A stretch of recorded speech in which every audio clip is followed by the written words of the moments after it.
تعصب دل میں پیدا ہو جاتا ہے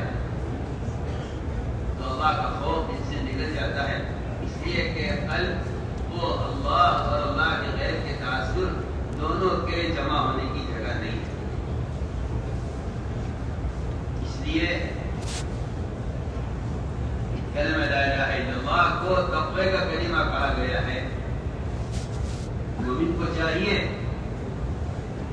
کہ وہ اپنے دل میں اللہ کا تعصب پیدا کرے،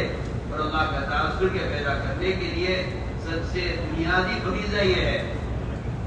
کہ اللہ تعالیٰ کی توحید کو بیان کرے، اللہ کی توحید کو بیان کرے، اس لیے کہ ساری نیکیوں کا مدار توحید پر ہے، اس لیے حکم دیا گیا ہے، حکم دیا گیا ہے ایمان والو اللہ کی توحید کو بیان کرو۔ اسی لیے علماء نے لکھا ہے کہ احکام کا علم دو عمل کے لیے مقصود ہے، لیکن اللہ کی توحید کا بیان کرنا بھی ذات مقصود ہے، کیونکہ حضور اکرم صلی اللہ علیہ وسلم نے حکم فرمایا ہے صحابہ کو، فرمایا جددوا ایمانکم، کہ اپنے ایمان کو تازہ کرتے رہا کرو۔ صحابہ نے عرض کیا کیف نجدد ایماننا، ایمان کی تجدید کیسے کرے؟ آپ میں اکثر من قول لا الہ الا اللہ، کہ لا الہ الا اللہ اس کے مفہوم کی بکثرت، اس کے مفہوم کے بکثرت اس کے تذکرے کرنا اور اس کلمہ لا الہ الا اللہ کی دعوت دینا، یہ ایمان کی تجدید کا اصل سبب ہے، یہ ایمان کی تقویت کا اصل سبب ہے کہ جب اللہ کی ذات عالم کو بولا جاتا ہے تو پھر اللہ کے غیر کا تعصب دل سے نکل جاتا ہے۔ بلکہ قرآن نے تو عجیب بات کہی، قرآن یہ کہتا ہے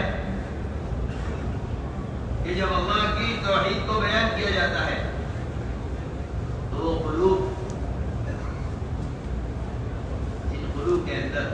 کفر اور شرک اور اللہ کے غیر کا تعصب بھرا ہوا ہے، وہ اللہ کی توحید کے بیان کرنے سے ان کے دل مرجھا جاتے ہیں، ان کے دل دبتے ہیں، اور اگر اللہ کے غیر کو بیان کیا جاتا ہے تو جو اللہ کے غیر کو ماننے والے ہیں وہ مسلمان کے اللہ کے غیر کے تذکروں سے خوش ہو جاتے ہیں۔ میں نے قرآن کی آیت کا مفہوم عرض کیا ہے، اذا ذکر اللہ وحدہ اشمئزت قلوب الذین لا یؤمنون بالآخرہ واذا ذکر الذین من دونہ اذا هم یستبشرون۔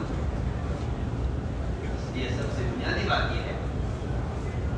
کہ جتنی امتیں بے دینی ہے یہ ساری بے دینی اللہ کے غیر کے تعصب کی وجہ سے ہے۔ اس لیے سب سے پہلا کام یہ ہے مومن کے دل میں کہ وہ اللہ کی ذات عالی کو، اللہ کی قدرت کو اور اس کی بڑائی کو بیان کرے، تاکہ اس کے ذریعے اللہ کے غیر کا تعصب دلوں سے نکلے، جتنے کہ ساری بے دینی اللہ کے غیر کے تعصب کی وجہ سے۔